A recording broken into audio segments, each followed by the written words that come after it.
Znači, njao kost tu naberi. Slobodno. Kratka disanja. Jače.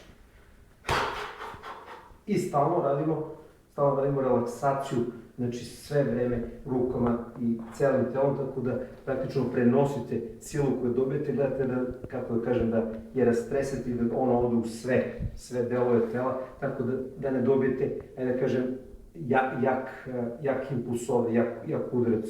Ajde još jednom jako, baš jako. Ono što je bitno je ovaj period oporavka.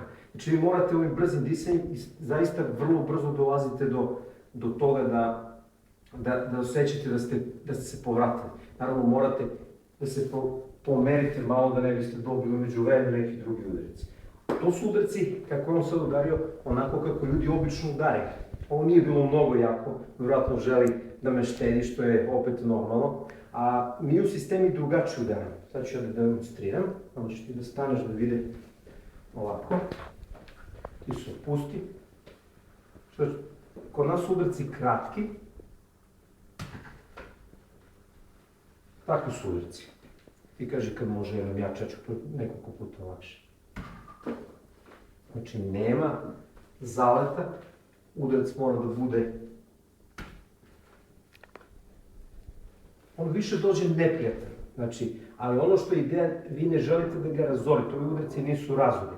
Oni su dubinski i vrlo su, u povezanosti su sa onim udarcima o kojima sam malo pre pričao, o tim nezgodnim udarcima gde vi nemate mnogo prostora, vi ste tu negde, on nešto pokušava da vas hvata gore, radi nešto, vi znači morate odavde praktično da budete opušteni i da samo nema zatezanje muskulature, morate odavde vrlo kratko, sa vrlo kratke distance da zadate udarac i da izazovete efekt da on stane, da prekinete trenutnu akciju. Nije bitno, znači, nemate na umu uopšte akciju razaranja njegovu, da ćete da, ne znam, da ga povredite, da to izbacujete uopšte iz svog, jednostavno iz svog razmišljanja.